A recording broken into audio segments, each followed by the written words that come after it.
Hello, everyone, and thank you so much for joining us today for this Donorbox webinar. My name is Jenna, and I'm the nonprofit advocate here at Donorbox, and I'll also be the moderator / cheerleader for this webinar today.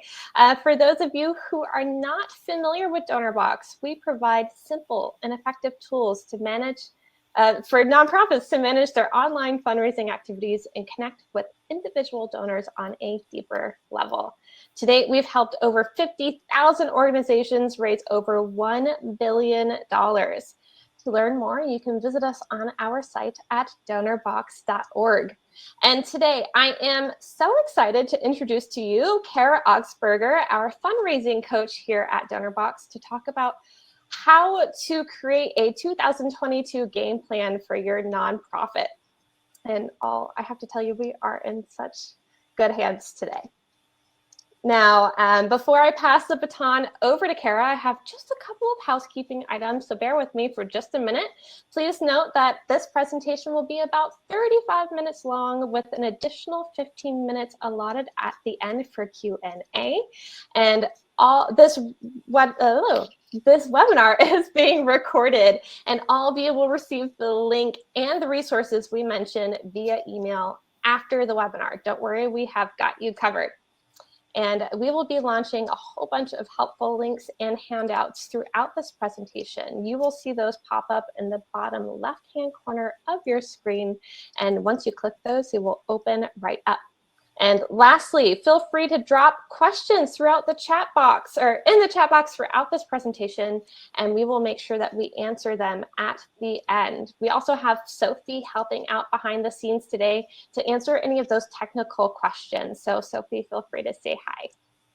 All right, without further ado, Kara, take it away. Absolutely. Thank you all for joining today. Let's go back here.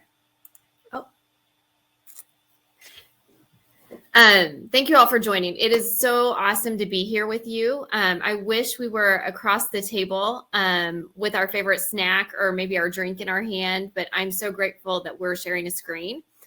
Like Jenna said, I'm Kara. I'm the fundraising coach at Donorbox, and I've been in development and fundraising for 25 years. I have experience in organizational management and fundraising for several different nonprofit sectors. I also have a background in education and project management, so today's topic is a great intersection of all the things I love: raising money for collective social good, planning, and helping you help others. So what we will take away today, I'm excited about what we have ahead of us. First, we're going to wrap up 21 with a conversation about donation receipts and reviewing your previous year. Then we'll move to 2022 with a walkthrough of goal setting and communications planning. And when we're finished, Jenna will show us how we can take this conversation a little bit deeper. Oh, tax receipts. You catch your breath a little after the sprint to your year end, and before you even get used to the hang of writing 2022 instead of 2021 on everything, it's time for your tax receipts. Your year-end donation receipt is an overall formal acknowledgement of every donation given over the course of the year. There's a legal requirement that 501c3 organizations recognize all donations more than $250. We also have a responsibility to our donors to send them acknowledgments for their contributions, and I think it's really good practice to recognize all gifts, not just those over that $250 threshold. This is a great opportunity to set the stage for the coming year of gift giving. The receipt can be mailed, it could be a letter, or it can be an emailed note of some sort. And if you had something like an auction or a big giveaway, you should disclose any goods or services received in exchange for their contribution and an estimate of what the fair market value was for those items. A tax receipt can be boring for sure, but since you're putting time and effort into creating something to share with your donor, take this as an opportunity to make the donor feel your gratitude and show some impact of how the donor's gifts were put to work for the better. Absolutely. Thank you so much for that, Kara. And I'm going to go ahead and launch a poll while I do my spiel. So bear with me for just a second so I can find it here. All right. So you should see a poll up on the screen. So Donorbox makes it easy for donors to contribute, right? So we've also made it easy for your organization to say thank you. This is so important. As Kara said, sending out year-end receipts is a great way to thank your donors and acknowledge how much their donation means to your organization. This is also an essential way to wrap up 2021, get that out of the way, and a great opportunity to set the stage for the coming year of giving. This is very, very important. So to help your organization be even more involved with its donors and help them with their taxes, we created a feature that allows you to send year-end receipts with just a couple of clicks. Can you imagine how nice that is? But again, before we walk through how to generate those tax receipts, I'm going to take a look at this poll. So how did you distribute your tax letters? Or how do you distribute tax letters? By mail, email, both, or other? I couldn't think of what an other option could be. So if you are doing something else, feel free to drop it in the chat. So right now we're pretty neck and neck here with a lot of the answers.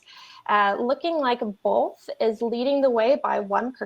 Oh, now email has made its way up. I feel like one of those race announcers. So now email looks like it's winning by 43%. And I do see that we have a couple of others that have marked that they are doing something else. So feel free to share what else you're doing. And thank you so much for participating in this poll. All right, so we're going to go ahead and plug along here.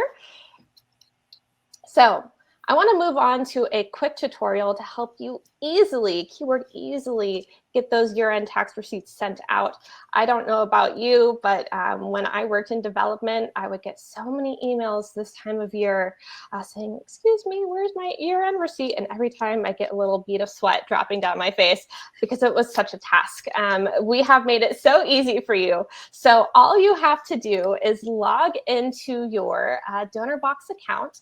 And once you're logged in, you're going to head over to that account tab that I've highlighted in green there, and then click all the way down to the receipt setting that I have also highlighted. And then from there, here we go. My page is lagging here. Okay, so from this page, you're going to navigate to the yearly receipts tab and click on the orange edit settings button. And once you click on that, you will be brought to a page where you'll find the option to edit your fiscal year period, your year-end donor receipt, and your year-end donor email template. And here is what that will look like once you click on that edit settings button. You'll see the email settings up at the top and the PDF receipt settings below that with a preview to the right. So as you're editing, you will see that preview change, which is really, really great. And from there, here's a closer look at the email settings section. The year-end donor email is the message that your donors will get in their inbox. And so what you'll do is start by editing the subject line and the body text of your email.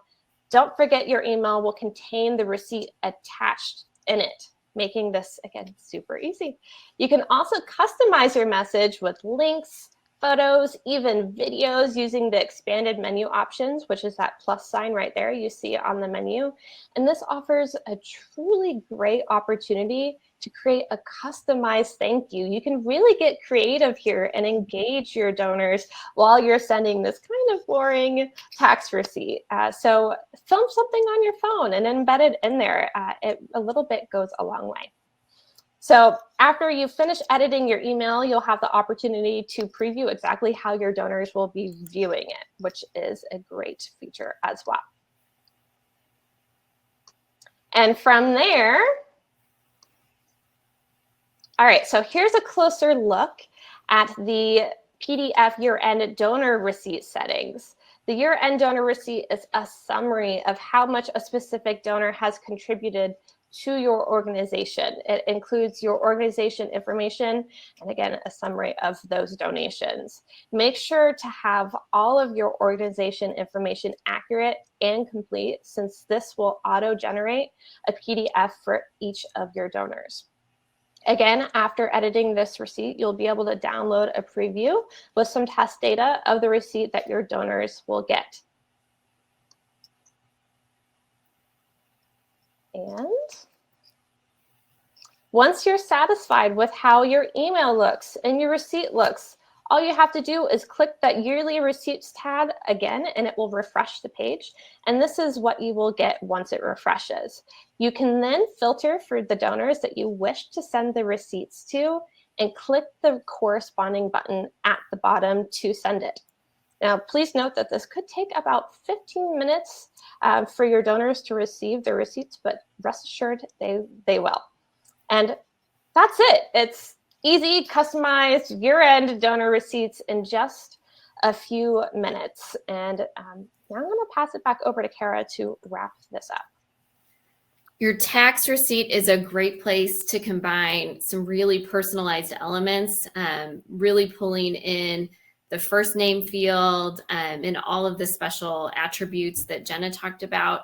It's a great place to share the stories of impact, like she mentioned too. You can really go beyond generic and impersonal and make it a really good piece. Your tax letter does not need to be boring. Some organizations have really great success adding a giving appeal to their tax receipt letter, asking their previous donors to renew their support as they start the year.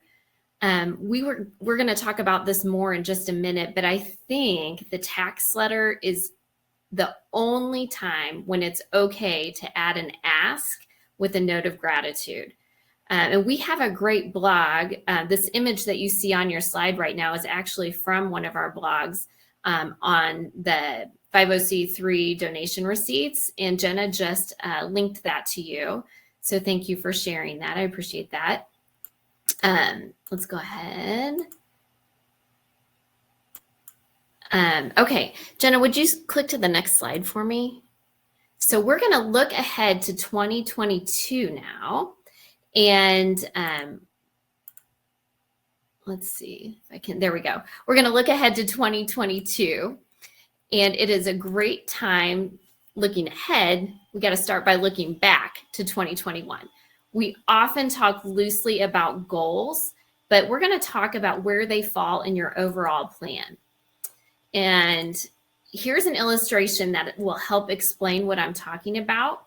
When we talk about planning, we group together so many elements. If you look at this chart, your mission informs the goals for the plan, especially what you want to accomplish.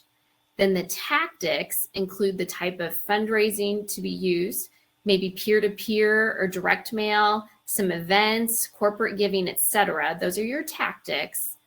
And all of these dictate the financial resources, your budget, and a timeline gives you a projection of how long it will take to meet the goals. So whether you're setting far-stretch goals for your year or short-term campaign goals, setting and meeting those can all fall into this measurement here. This is what I like to use for a goal review for each year. 2021 was a heck of a year. And maybe you made some thorough goals that you have something concrete to review right now, or maybe you just threw a bunch of activities and communications together to see what worked and what didn't. It is okay either way. Take some intentional time now with your team to have a year in review session together.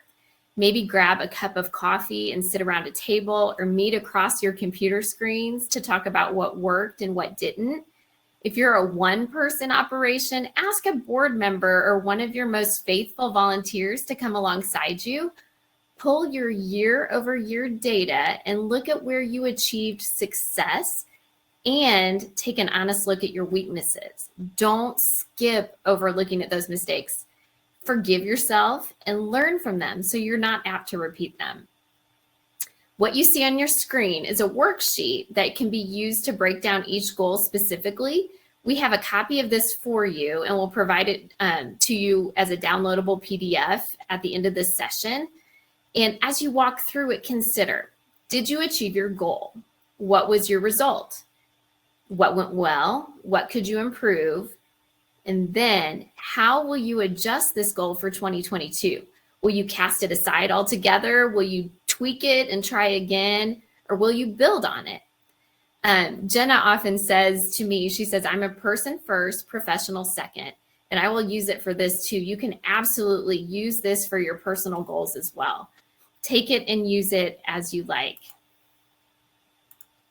Now, as you consider what you'll do differently next year, also consider how you'll measure it. It's always great to practice to keep things SMART: specific, measurable, actionable, realistic, and time-bound. Donorbox has a great blog about SMART goals that Jenna will link for you.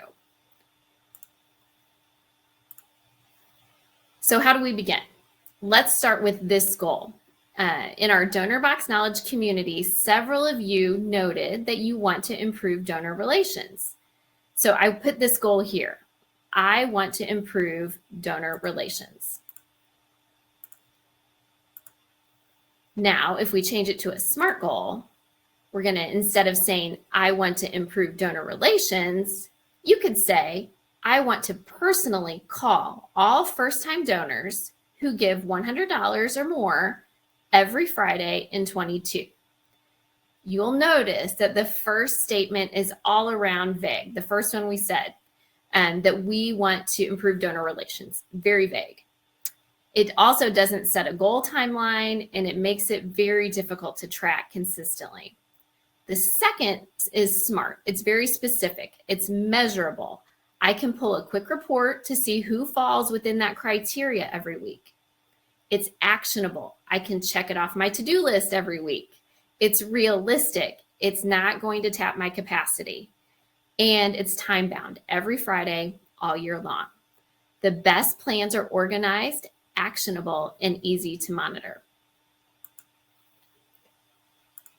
As we think about next year, I want to move to another template that I think you'll enjoy. This is our 2021 review. I've created some space here for you to brainstorm. You will also get this at the end of the presentation. Feel free to break out of this static document and build out the space you need elsewhere. You can use an Excel spreadsheet. You can use a notepad. You can have a brainstorming session and use an easel pad and post your notes all around the room for each category. I would love to start with the big one first. Let's start with dollars. So you'll need your data to help you go deeper here. In this space, you'll consider, how much did we raise last year? How do we want to adjust that to this year's goal? Compare your giving totals to last year and the previous 2 or 3 years to get the information you need. Maybe think about, what do month-to-month giving totals look like, year over year? What was your average size gift? What is your predictable monthly income from your monthly donors? And maybe you accept pledges. Analyze your pledge amounts, your pledge completion, and past due status. For this sample, I just put in here, let's say we want to increase overall dollars raised by 20%. And then we want to increase our average gift from $100 to $150. Something like that. Just go ahead and fill it in, whatever fits best to your organization.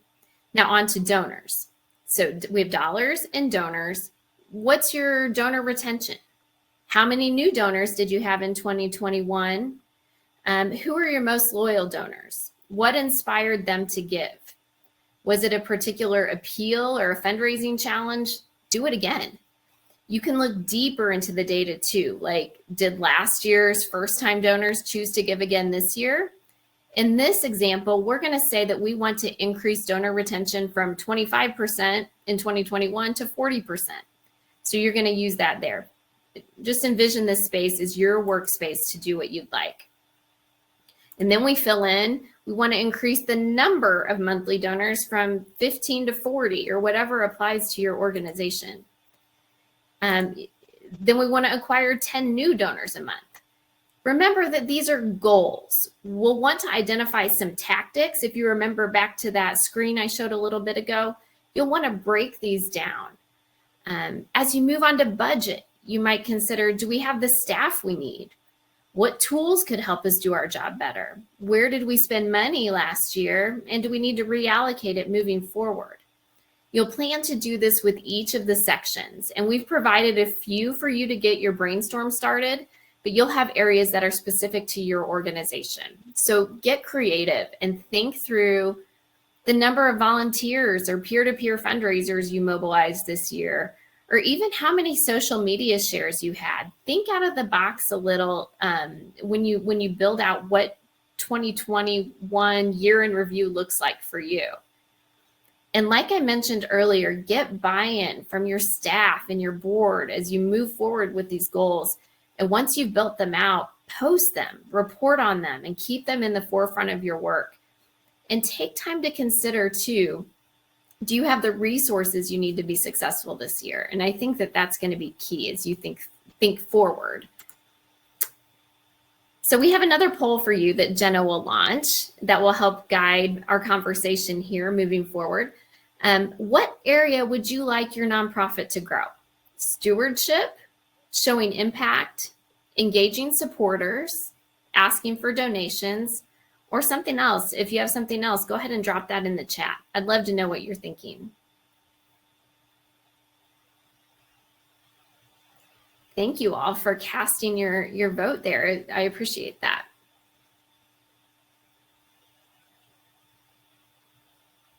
Super. Okay. The answers are still coming in, so keep them coming, but it looks like it's a pretty even response here between engaging supporters and asking for donations. Showing impact would be after that, and then stewardship. So I appreciate your feedback there. That's really helpful. All of those are very, very important. And now we're going to use your answers there to guide our conversation about communications. We get questions about planning out a communications calendar for organizations. And we thought we'd take a few minutes to walk through an easy idea to get started mapping out your course of action. We have another takeaway for you at the end of this, but I want to start at the very beginning. So have you ever heard of the cycle of fundraising? I imagine most of you have. The fundraising cycle is made up of these crucial steps that can impact your success in terms of fundraising. And the steps include identification, cultivation, solicitation, and recognition. I've modified the cycle just a little bit on this screen in this example.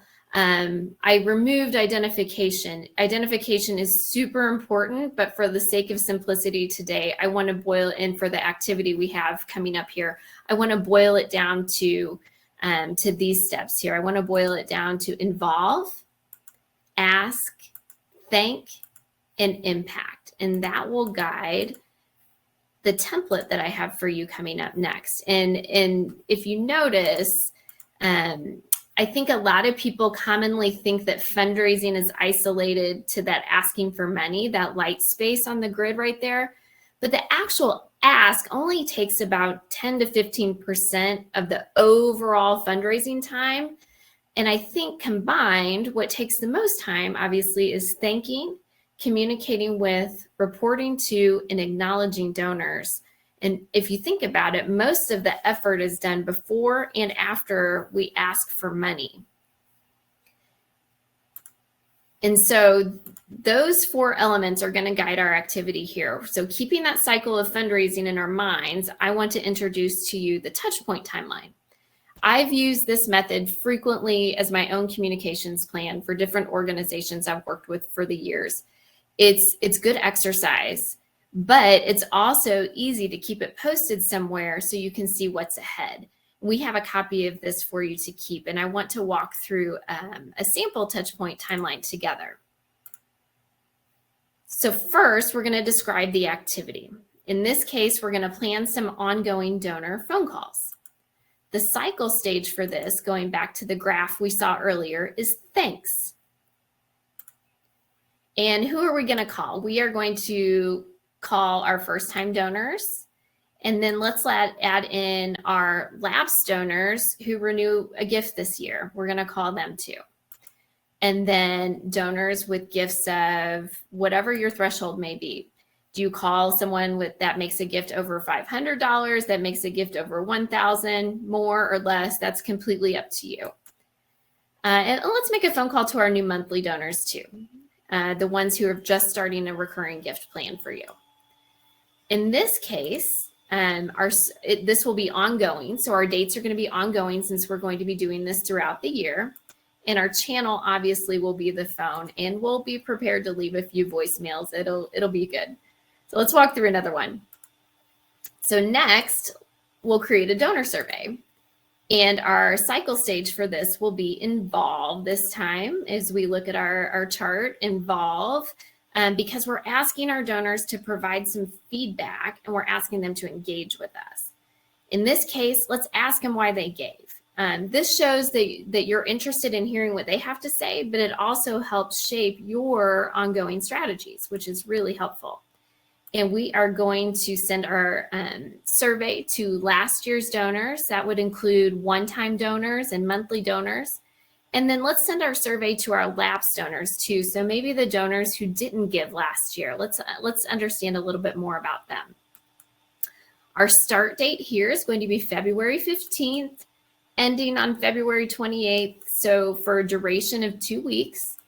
And we will use a digital survey provider that'll help us do that. So we'll distribute that via email.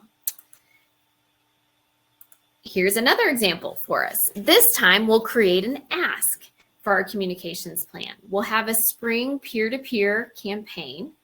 The cycle stage will obviously be ask, and we'll reach out to our board members and our key volunteers.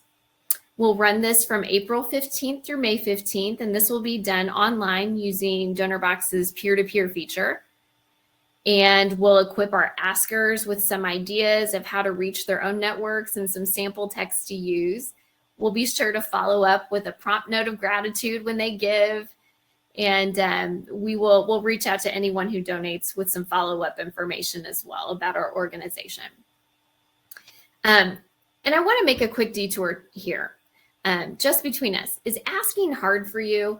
I know it can be. Making the ask, you indicated, is one area that you would like to work on a little bit this year. And a mentor of mine always said, you're not asking for money.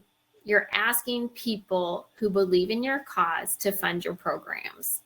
And that really defines philanthropy. And that kind of changed my perspective on removing some of the fear from the ask.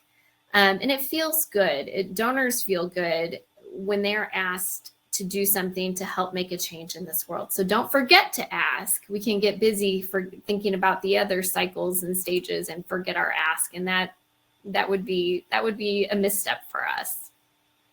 One last example on our touchpoint timeline. We might fill the remainder with an impact report. Obviously, our cycle stage here is impact. We're going to send it to last year's donors, board members, key volunteers, and we'll do that through the mail over the summer. We might make a PDF available too to distribute via email. You can keep building out this plan, communicate with your constituents about a special volunteer opportunity. So that would be involved. Make sure you're going through the cycle of showing impact, involving them before you make the ask, and then a quick note of gratitude and really expressing your thanks when they do make their gift. You'll keep that cycle going over and over throughout the year. This is a simple tool. Obviously, it's just a table. You can certainly make this more complex in a spreadsheet. I've seen people build out master communications plans, adding budget, the staff member responsible, actual cost, return on investment. You can build it out any way you want. But regardless of what you use, and this is super important, regardless of what you use, keep it in front of you. Work with others on this and keep each other accountable. Make it a standing agenda item at your regular meetings. And I'll share an example of something that happened very recently. I serve on a board of directors for a local foundation. A couple days before our annual planning retreat in October, there were a few of us who scoured past emails and documents looking for the notes from our previous year's retreat where we set our goals for 2021. Now, in October, 2021 was coming to a close. We pulled that document out and we had an moment at the retreat when we realized we completely missed some steps that we thought were super important and important enough to get in a plan last year. And we did some really great things that weren't on the document. And actually, we did some things that were on the document. So I guess that was a win. But we learned from our mistake. And when we made our goals for 2022, we made a group decision. We put someone in charge of putting our annual goals in front of us every month at our board meeting and providing status reports and updates from the people responsible for those. So they're in the forefront. So here's a tip. Keep these at the forefront of your daily and weekly plans. And I forgot, we're also going to give you a copy of the weekly planner I personally have used over the past, and I hope you find it helpful. So go ahead and use that as you'd like as well. So before we leave here are some quick tips for you and a little review. First, carve out some time to review 2021. I know 2022 took off at a light speed, but there are so many lessons learned from the past 12 months that will be really great to help direct your steps yet to come. Take an hour or two and make it fun with your colleagues, your volunteers, and really, really sit into the lessons learned from last year. Next, make your goals SMART. Jenna shared that blog post on SMART goals. Creating SMART goals takes a little extra thought work, but it's really worth it.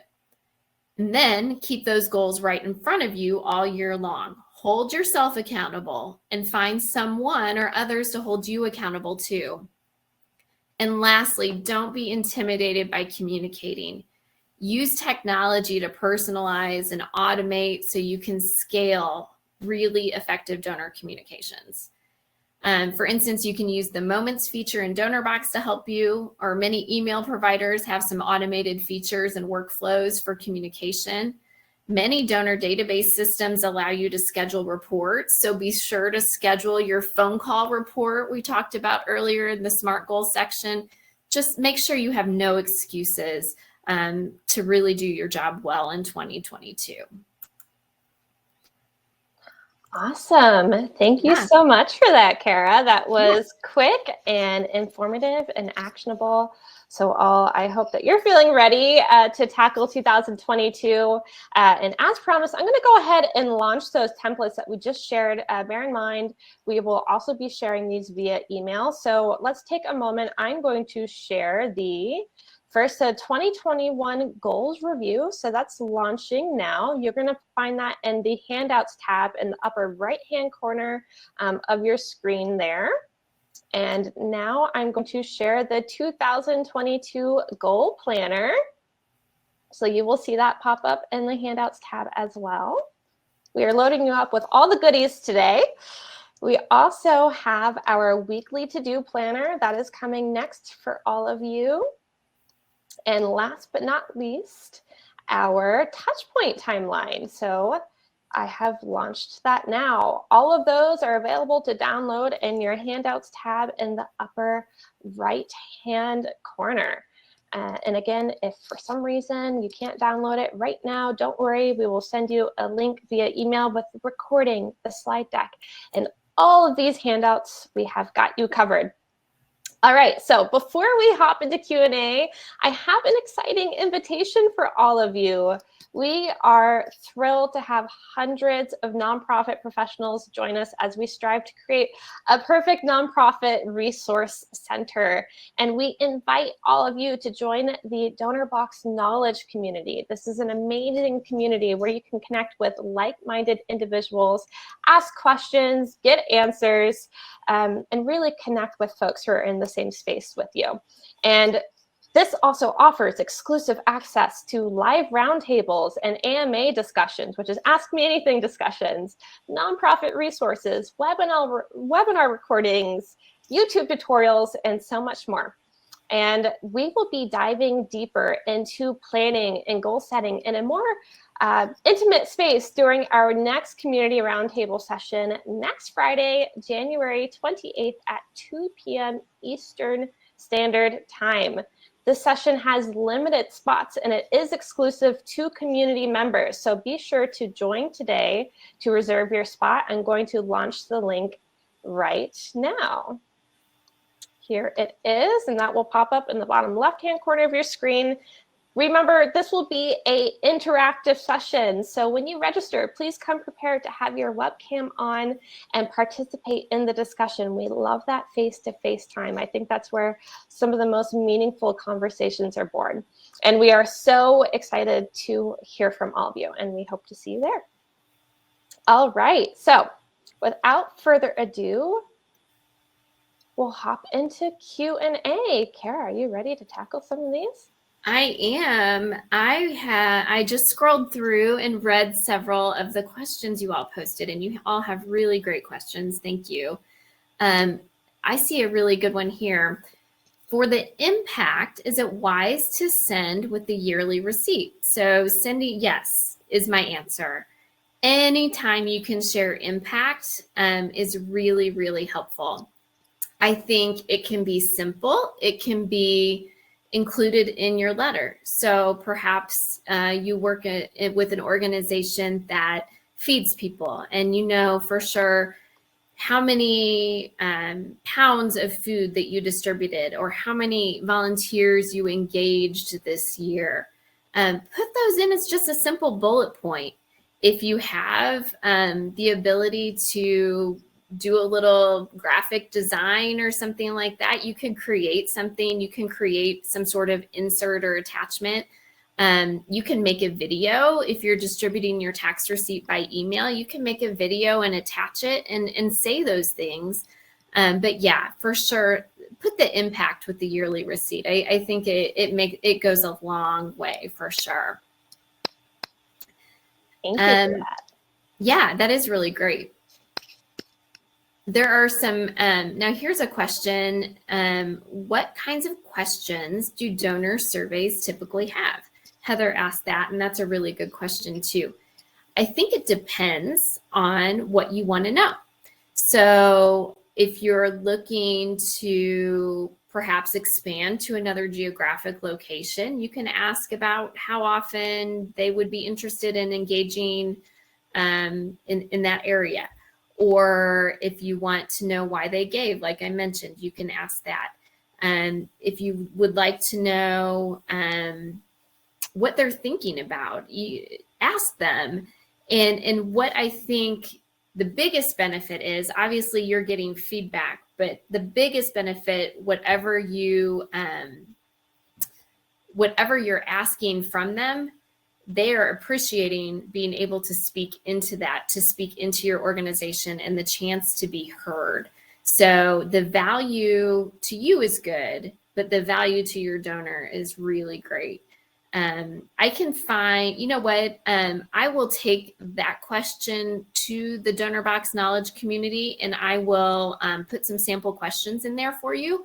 So look for that later this afternoon. I will follow up on that on some really good ideas of what you might include there. Mm-hmm. So thank you so much for that. And I'm going to jump in really quick. I saw a question here that I can answer from Aiki. I hope I'm pronouncing your name right. I'm sorry. Do we have samples of impact impact reports. So we do actually have a really great blog. I'm going to drop it in the chat box now with some great steps for creating a really good annual report and some examples in there. So go ahead and click that link and enjoy. Thank you for that question. Okay, so Hunter asks, oh, this is an easy one. Will this information be provided in a slideshow format or something to be able to go back to and read? Jenna? You bet. Don't worry, Hunter. We've got you covered. You will receive an email from us by tomorrow with the slide deck, the recording, and all the resources we've mentioned, linking you to the Donorbox knowledge community, which is just a whole extra source of education. So thank you for that. Great. Thank you very much. Let's see. Chad says, let's see here. This might be a little harder of a question. I've been trying to find out somehow to do a needs assessment to give us a more targeted direction of services we need to be offering. I don't know what your question is there, but I think what you can obviously do is survey your clients. So the services that you offer, who is coming to take part in those, and you can really be client focused there and find out, is there something that's missing? Do they need something that they currently aren't receiving from you or another organization around? And really do a nice job of listening to those responses. You can also take that into a donor targeted survey as well, and just say, if we offer, once you get the feedback from your clients, take it to a donor survey and say, if we offered a car care ministry or a car care service for our clients that come in, is that something that you would be interested in taking part of financially? Or if we wanted to build some storage space in our facilities, is that something that would interest you? So you could take that to the donor too. So finding the needs from the individuals that you're caring for, and then presenting them to the people who fund those, can really intersect those. And if you're not getting a positive response one way or the other, that can really direct the way that you take your programs. I hope that was helpful, Chad. Paula asks, can you manually add a donation for a donor that sent a check? So that I'm guessing, Paula, you're asking so that you can easily add your offline donors to your tax receipt purpose, would be my guess for the reason you're asking.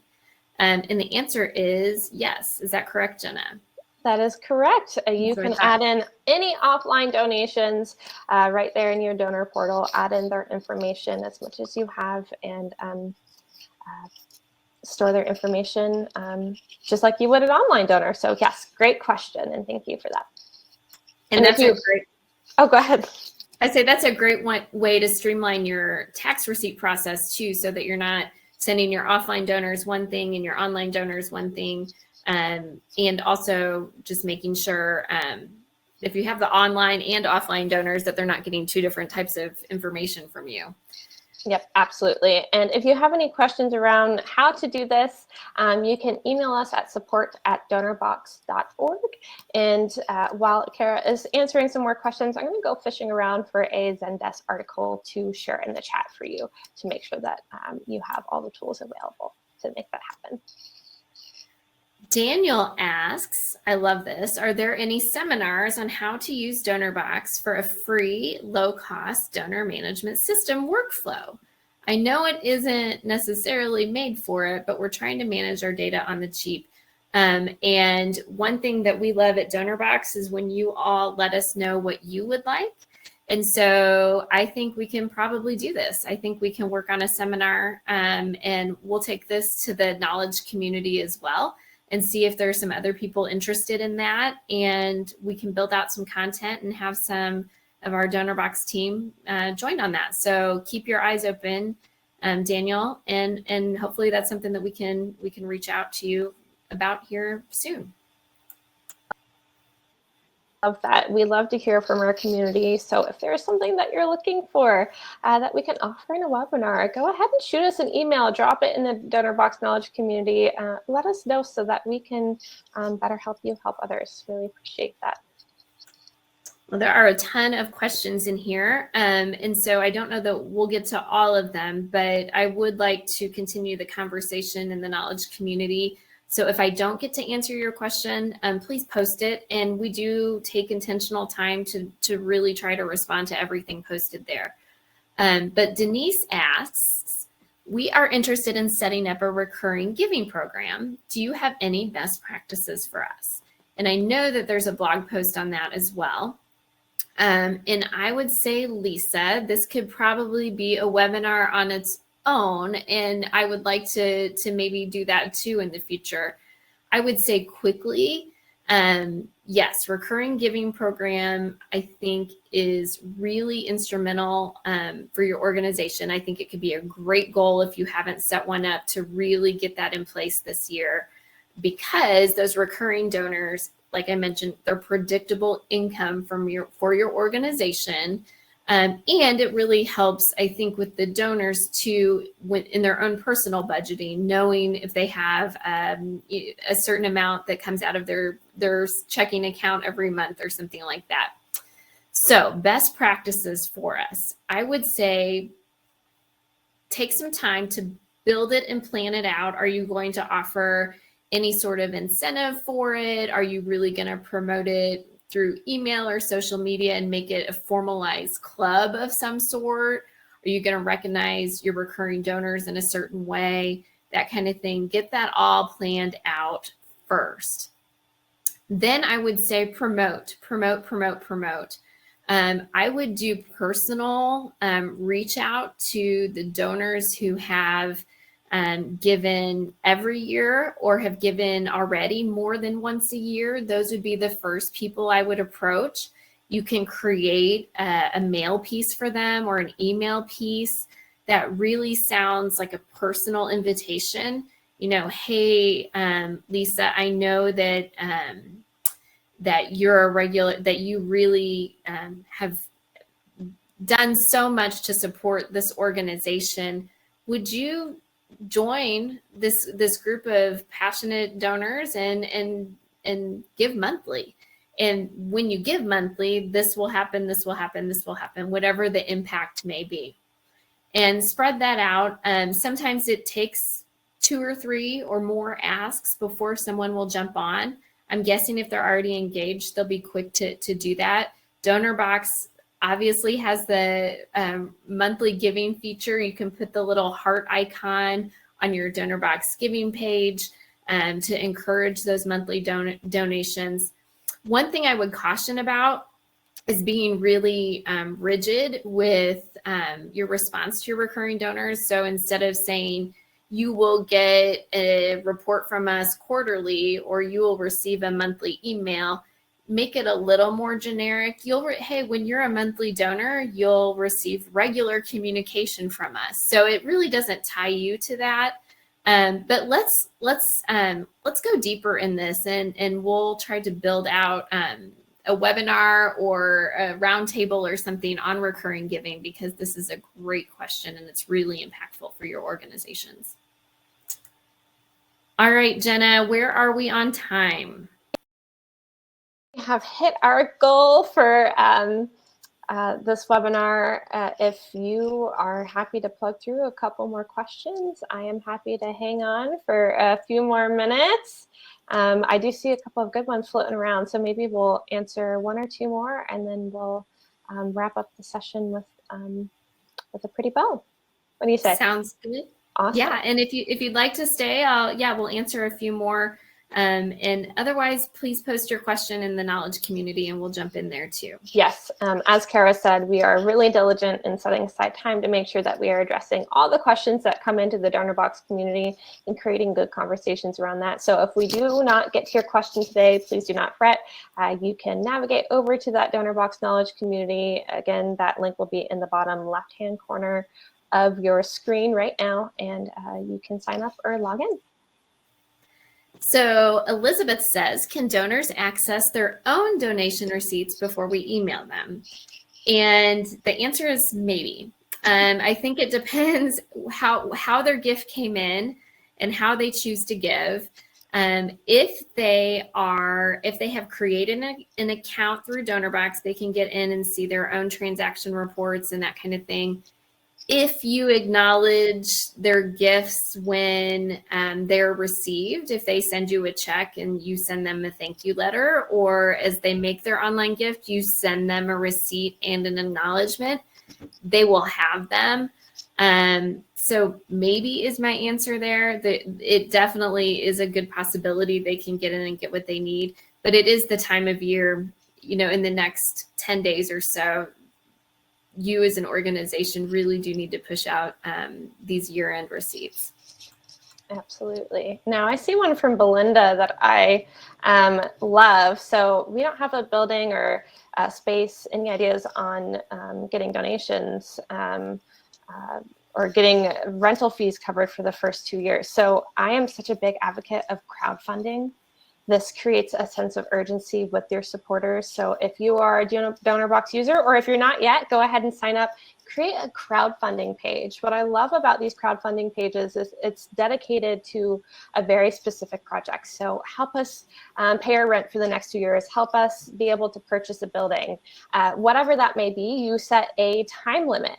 You can post updates to your supporters as much as you like. There's also a goal meter. So if your goal is $500,000, your supporters will see that getting closer and closer, and will get really excited to support you there. And they can also, your donors can also, or your supporters can subscribe to your updates. So right there on the crowdfunding page, they can enter in their email to make sure that they're not missing any of your updates on the project. You can include pictures, videos, whatever that may be. That's a really good place to start if you've got a community of supporters that you can share this type of page with. And Kara, I'm sure you have some more thoughts around this, so I'll toss it over to you. I think yes. Belinda, I'm going to answer your question. Yes, I think that your supporters would definitely rally around that. I think what's going to be key to making that a success is obviously using the tools that Jenna mentioned, but being very specific in your goals and your projections. Do your legwork first before you look into that campaign. So know exactly what your costs are going to be for the rental, for utilities, for those kind of things, and build a little case for support for yourself. So talk about why you need the space. What's the pain point? What is happening because you don't have space? How can the donor, how can your donors and supporters be the hero to making that space possible? And then what does a world look like when you have this space? So, and then you and your staff and your team or key volunteers review it and know it, so that when you're talking to people, oh, this is a great organization, how can I help? Well, hey, we have this really immediate need right now. We're really working hard to build the funding for the space. So making sure that you're all on the same page. So spend some really good intentional time around that. And I think you'll have success. I really hope you do.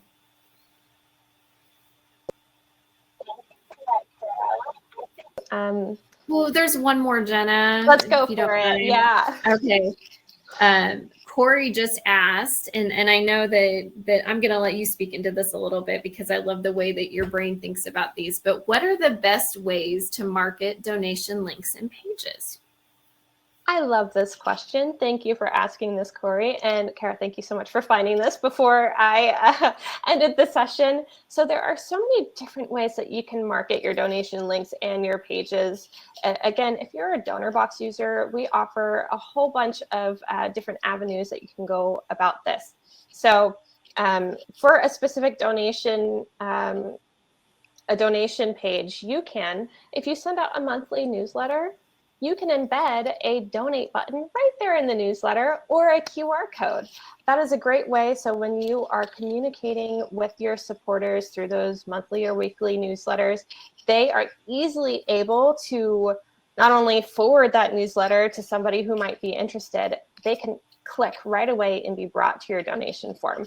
That is one of my favorite methods to making sure that your donation form is easily found. And of course, my mind goes directly to social media. So sharing on social media is a big part of that as well. And we have Donorbox hosted donation pages where you can customize your URL so that it is easy to view, easy to look at. You can share those there. And on your Donorbox hosted fundraising pages, we also offer icons that folks can click and share directly to their Facebook, to their LinkedIn, to their other social media platforms. So make sure that you have those active on your donation page. Include all that information so that when folks are visiting that page and they really love what you're doing, they want to share it with others, all they have to do is click and share. Full disclosure, I am not a pro marketer. These are just some tips that I have seen work really well with our nonprofits that are easy to do in just a matter of seconds. And Kara, feel free to hop in here. Yeah, I just have one too. Obviously, you can print out on your Donorbox account, you can use a QR code. And if your organization is somewhere where you have people coming to you for volunteer opportunities, or you're out serving, or you have some sort of headquarters or location or something, just post that up. And as if you're speaking, if you're making comments or, talking to a crowd, just ask them to scan the QR code with their phone and join in, the giving right then. And so you'll have a call to action and it's actionable, as opposed to having to type in a URL or something like that. So I hope that that's helpful too. Those offer such an incredible level of accessibility because we all have our phones in our hands at all times. Or at least I do. I'm a millennial, so that says a lot. But really, that is such a great way to do it. But I think that was an awesome question to end on. All of these questions were so great. Again, if we were not able to get to your question today, please do not fret. Please join the Donorbox Knowledge community. The link is sitting right there in the bottom left-hand corner of your screen. Click that, log in, or sign up and post your questions, and we will be sure to answer them. And I want to say, on behalf of everyone here at Donorbox, thank you for all that you do to serve your community. We are so proud to provide the tools and resources you need to help you help others. And thank you, Kara. Yeah. Well, thank you all. Thanks for all. Thank you for giving up your time to join us today. I know we've had fun and looking forward to connecting with you again soon. Absolutely. Thanks, everyone. Have a great week. Bye.